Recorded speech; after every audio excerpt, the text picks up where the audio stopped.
So in this English listening exercise, we've got a work setting, but we've got complaining about co-workers. So it's going to be a bit of a mixture of work and casual. We've got a listening section, we've got reviewing all of the words from the listening section, and then we've got comprehension checking. Our warm-up question, which word is used to describe the co-worker when he's getting coffee? It's quite a strange question. Senseless, rushing, or waddling? Take a listen and try not to look at the subtitles. I can't tell you what's in store for him, but I can tell you that the managers aren't happy. For one thing, he's not exactly on top of his work. I'm not saying you have to be the fastest, but he doesn't seem to have any sense of urgency. He just waddles along. Like Paul said, the only time he rushes is when he's going to the coffee machine. And let's be honest, he's not exactly great with the customers either. If someone's complaining, even if it's not valid, you should still try and sound understanding. But no, he loves to point out why he's in the right and they're in the wrong. I wonder if he'll still be around at Christmas. All right, did you catch it? She said rushing. She said waddles as well, waddling, but not forgetting the coffee. Don't worry, we'll go over it.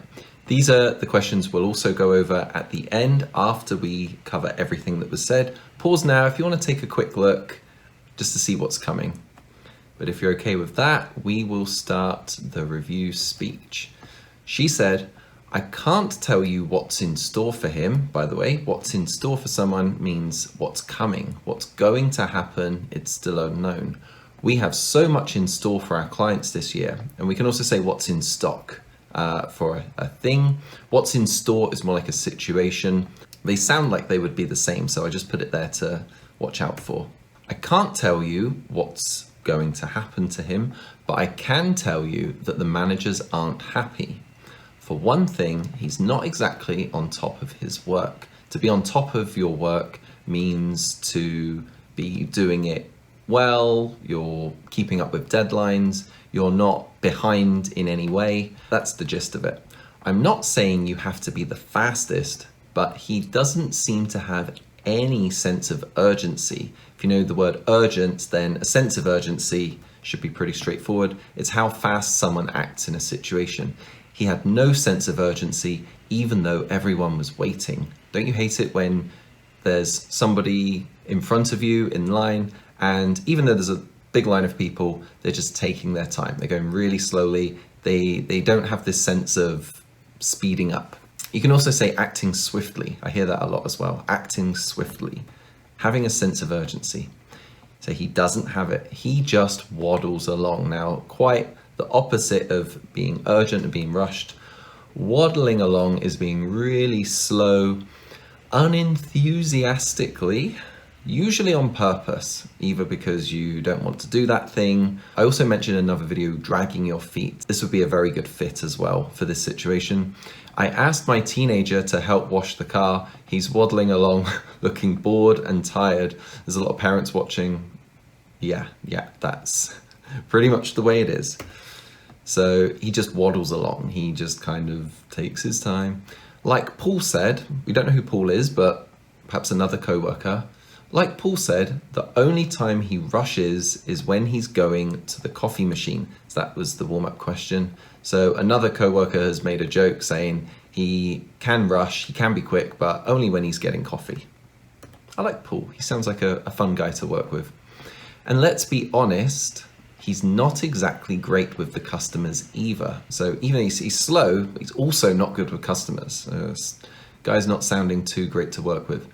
If someone's complaining, even if it's not valid, you should still try and sound understanding. So yeah, if it's not valid, complaining without a good reason, and then it's not valid. But no, he loves to point out why he's in the right and they're in the wrong. This is a very common way of explaining an argument.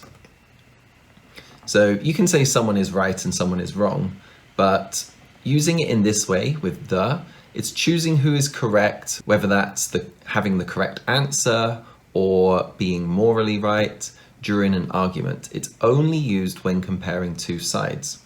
Honestly, it sounds like you were in the wrong, meaning that other person was in the right. If I said 20 plus 20 is 50, you can't say I'm in the wrong. because nobody is taking the other side.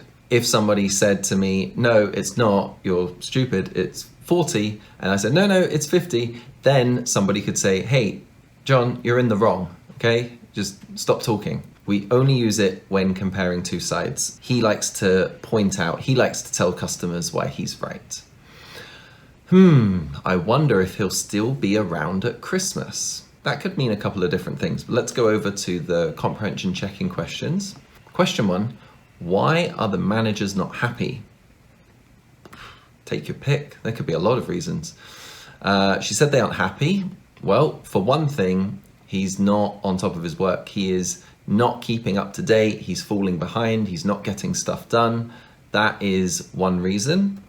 Another reason is he's not great with the customers. So she didn't say and secondly or second point, but she is listing this as well. So I'd say that's the two reasons. Yeah, neither of those are a good thing in the workplace.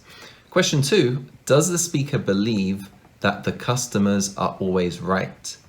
No, even though sometimes the guy she's talking about could be in the right, she said, even if it's not valid, you should still try and sound understanding. So if the customer's complaining about something, but it's nonsense, you should still try and, oh, okay, all right, no, I understand why you're upset, but actually, you're wrong. So she's saying, no, the customers are not always right, but even when they're not right, do better.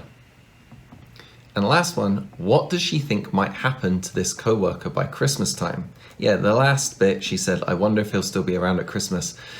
I think saying at the beginning, I can't tell you what's gonna happen, but the managers are not happy. I think she's kind of hinting that he might get fired, or maybe he's just gonna quit before he gets fired. It's given me the impression that they're wondering if he'll still be there soon. Do you have a coworker like that?